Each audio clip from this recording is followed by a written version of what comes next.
Yes, now over to our captain, Harish Garu. Thank you. ఉదయాన్నే లేచి సూర్యుడికి దండం పెట్టి ఒక రోజు ప్రారంభించడం మనందరికీ అనాదిగా వస్తున్న ఆచారం. ఆ సూర్యుడికి, ఆదిత్యుడికి, ఆ భాస్కరుడికి దండం పెట్టి డే మొదలు పెడతాం. ఈ సినిమా ప్రమోషన్స్ అంతే ఎనర్జీతో, అంతే పవిత్రంగా, అంతే ఇష్టంగా ఆదిత్య అంబియన్స్ నుంచి మొదలెట్టడం very very very very very happy. Aditya vibe, Aditya ambience అదిరిపోయింది. Thank you guys.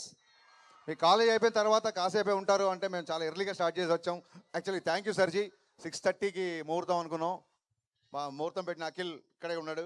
ముహూర్తం 6:30 కంటే ఆ టైంకి స్టార్ట్ చేసి వచ్చింది. And you made it. Thank you so much. మీరు ఆల్రెడీ వచ్చారు, సాంగ్ మధ్యలో డిస్టర్బ్ చేయకూడదని రాలేదు. సాంగ్ చూస్తున్నారు కదా, ఇక్కడ 2 కట్అవుట్లు ఉన్నాయి. ఒకటి పవర్ స్టార్ది, ఒకటి రాక్ స్టార్ది. శ్రేయాస్ మీడియాస్ వాళ్ళు మాకు ఫోన్ చేసి నవీన్ గారి ఫొటోసు, రవి గారి ఫొటోసు, మీ ఫొటోస్ పంపించండి, మీకు కట్అవుట్లు పెడతా ఉన్నారు.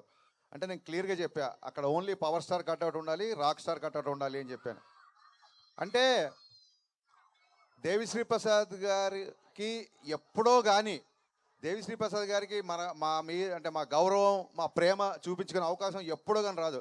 ఇది ఏదో మేము త్యాగం చేసామనో లేకపోతే మా కట్అవుట్ వద్దనుకున్నామని కాదు.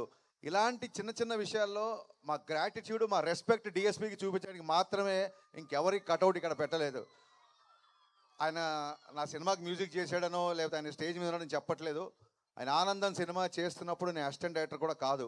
నేను ఆనందం సినిమా చూసి బయటకు వచ్చి లైఫ్లో ఎప్పుడైనా సరే ఈ మ్యూజిక్ డైరెక్టర్తో పనిచేస్తే చాలు దేవుడు అని దేవుడిని కోరుకున్నాను. దేవుడు ఒక్కసారి కాదు 3 సార్లు ఇచ్చాడు. ఇంకో 3 సార్లు ఇవ్వాలని మనస్ఫూర్తిగా కోరుకుంటున్నాను. అంటే ఇవాళ మ్యూజిక్ కాబట్టి నేను పొగటం కాదండి. డిఎస్పీ అనేది నాకు జస్ట్ మ్యూజిక్ డైరెక్టర్ కాదు, నా ఫ్రెండ్ కాదు, నా బ్రదర్ కాదు. ఆయన చెప్పినట్టు DSP is an emotion for me. DSP is an emotion for me. అంటే ఎలాంటి ఎమోషన్ అంటే, నిన్నటి వరకు అసిస్టెంట్ డైరెక్టర్గా ఉన్న ఒక వ్యక్తిని తన మ్యూజిక్తో ఓవర్ నైట్లో స్టార్ డైరెక్షన్ చేసే సత్తా ఉన్న ఏకైక మ్యూజిక్ డైరెక్టర్ డిఎస్పీ. ఈ విషయం ఆయనతో చాలాసార్లు చెప్పితే ఇలా అంటే, సర్జీ నాదేం లేదు, డైరెక్టర్ సిచ్యువేషన్ బట్టే పాట వస్తుంది, డైరెక్టర్ని బట్టే మ్యూజిక్ వస్తుంది అని చెప్పి తన కష్టాన్ని కూడా మా ఖాతాలోకి అవలీలగా వేసేసి అలా నవ్వుతూ వెళ్ళిపోతుంటాడు డిఎస్పీ. అందుకే డిఎస్పీ అంటే నాకు ఇష్టం, ప్రాణం. లిరిక్స్కి రిథమ్కి, బీట్కి, వాయిస్ అన్నీ క్లియర్గా వినిపించడానికి, ఒక పాట యొక్క సంపూర్ణ తత్వాన్ని మీకు ప్రజెంట్ చేయడంలో అంకిత భావంతో పనిచేసే one and only music director of this generation Devi Sri Prasad. Sir ji పొగటం కాదు సర్జీ, తన గురించి తనకు తెలియదు. ఏదైనా చిన్న ట్యూన్ ఏదైనా యాడ్ చేయాలన్నా, సర్జీ ఇక్కడ ఒక ట్రంపెట్ వేద్దాం అనుకుంటున్నా, ఇక్కడ ఏదైనా తబలా అయినా అని చెప్తే ఫోన్ చేస్తాడు. ఏంటంటే సర్జీ అసలు మీరు పర్మిషన్ అడుగుతారు ఏంటి, మీరు ఎవరు, మీరు India's number 1 music director, Pushpa 2 తర్వాత 5 బిలియన్ వ్యూస్ ఏంటి ఇంప్రెషన్స్ ఉన్న ఆల్బమ్ చేసిన వ్యక్తి ఇక్కడ ఇది యాడ్ చేయొచ్చా, అక్కడ చేయొచ్చా అని చెప్పి మళ్ళీ ఫస్ట్ సినిమాకి పనిచేసినట్టు పనిచేస్తుంటే ఆ వ్యక్తికి సాష్టాంగ నమస్కారం చేయకుండా ఇంకేం చేయగలుగుతాం. Sir ji I love you so much. ఇంతకంటే మీ గురించి నాకు ఇంకా చాలా చెప్పాలని ఉంది. But sir ji truly honored to be associated with you for the 3rd time and looking forward for many more times. Next ఈ సినిమా ఇందాక మీరు చూసిన సాంగ్ అంత గ్రాండ్గా రావడానికి కానీ, నేను అనుకున్న దానికంటే నాకు ఎక్కువ ఇచ్చే నిర్మాతలు మా నవీన్ ఎర్నేని గారు, రవిశంకర్ గారు.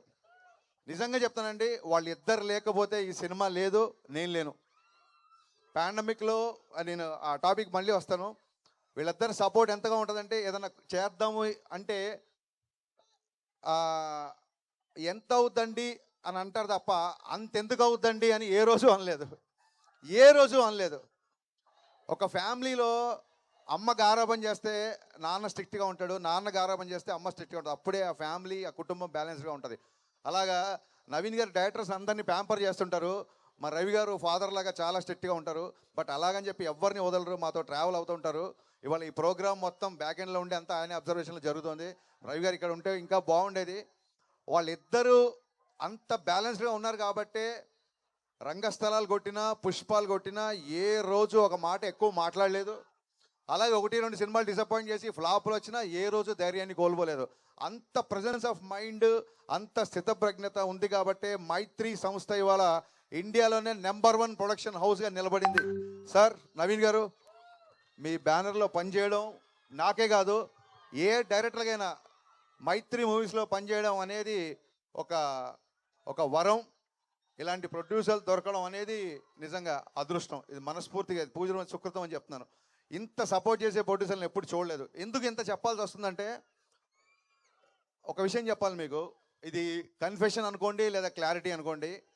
బయట చాలా ఈ సినిమా మీద చాలా రకాల ఆర్టికల్స్, చాలా రకాల వెబ్సైట్ల మీద, చాలా వెబ్సైట్లలో లేదా మీడియాలో, ఎలక్ట్రిక్ ఛానల్ అన్నిట్లలో కొన్ని రూమర్లు అయితే వచ్చు, కొన్ని వాళ్ళు వాస్తవాలు అనుకుని రాసిండి అయితే చాలా జరిగినాయి. అందరు రాసిందంటే సినిమా పవన్ కళ్యాణ్ గారి వల్ల లేట్ అయింది అని చెప్పి చాలామంది రాశారు. ఇవాళ నేను ఇక్కడ ఈ ఆదిత్య కాలేజ్ వేదిక చెప్పగలుగుతున్నానండి. మళ్ళీ ఒకసారి అందరికీ క్లారిఫై చేస్తున్నా, ఈ సినిమా పవన్ కళ్యాణ్ గారి వలన ఏ మాత్రం ఆలస్యం అవ్వలేదు, అస్సలు అవ్వలేదు. ఫస్ట్ ఒక కథ అనుకున్నాం. ఫస్ట్ అంటే సినిమా ప్రమోషన్ స్టార్ట్ చేసిన తర్వాత నాకు ఉస్తాద్ భగత్ సింగ్ గురించి కంప్లీట్గా మాట్లాడేడానికి దొరికిన అవకాశం వేదిక ఇదే కాబట్టి చెప్తున్నాను. వేరే సినిమా ఫంక్షన్కి వెళ్ళినప్పుడు ఉస్తాద్ అప్డేట్ అనుస్తారు, అప్పుడు మన సినిమా గురించి చెప్పడం కరెక్ట్ కాదని ఎప్పుడు చెప్పలేదు. ఫస్ట్ ఒక కాలేజ్ బ్యాక్డ్రాప్లో లవ్ స్టోరీ, ఎందుకంటే గబ్బర్ సింగ్లో బాగా మాసిగా చూపించారు, నాకు ఆయన ఒక జల్సా ఖుషీ లాగా చూపించాలని చెప్పి ఒక కాలేజ్ బ్యాక్డ్రాప్ లవ్ స్టోరీ అనుకున్నాం.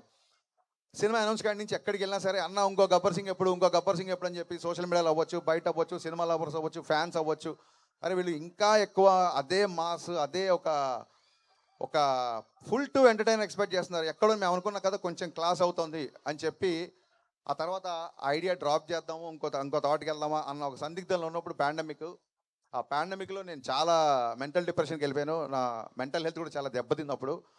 సో ఈ కట్ చేద్దామా ఇంకో కట్ చేద్దామా అన్న సందిగ్ధంలో నా వల్ల కొంచెం టైం వేస్ట్ అయింది. ఆ తర్వాత ఒక రీమేక్ అనుకున్నాము, అది పెద్దగా ఎగ్జైట్ అవ్వలేదు ఎవరము. ఆ తర్వాత అది పక్కన పెట్టేశాము. ఎందుకంటే ఆయన లైనప్స్ చూస్తుంటే కొన్ని క్లాస్ సినిమాలు ఉన్నాయి ఆయన చేస్తున్నప్పుడు, అప్పటికి ఆ సినిమాలు అనౌన్స్మెంట్లు వచ్చేసింది. సో డెఫినెట్గా ఇలాంటి పాటలు ఉండే సినిమాలు అయితే లైనప్లో నాకు ఎక్కడ కనబడలేదు.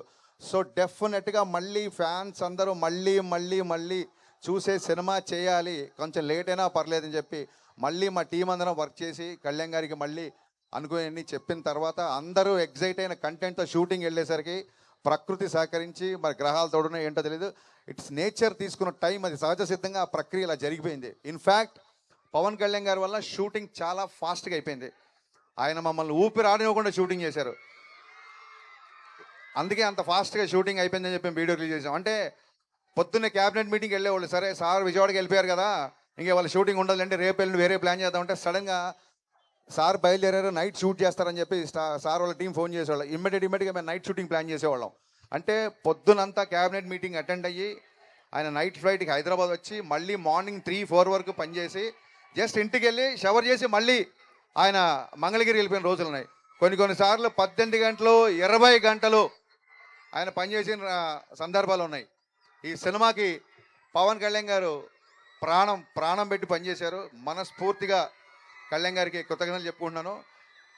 మరిన్ని విషయాలు డెఫినెట్గా ప్రీలీజ్ ఈవెంట్లో మాట్లాడుకుందాం. అండ్ మా ఫేవరెట్ లిరిసిస్ట్ భాస్కర్ పట్ల అన్నయ్య, ఇందాక దేవి గారు చెప్పినట్టు భాస్కర్ పట్ల గారితో పనిచేస్తుంటే గాల్లో తేలినట్టు ఉంటుంది, ఫుల్ బాటిల్ ఎత్తి దించకుండా తాగినట్టు ఉంటుంది, దమ్ము లాగినట్టు ఉంటుంది. అన్నయ్య మామూలుకి ఎక్కవలేదు. నేను మొన్న ట్విట్టర్లో, ఇందాక ట్విట్టర్లో కూడా పెట్టా, అంటే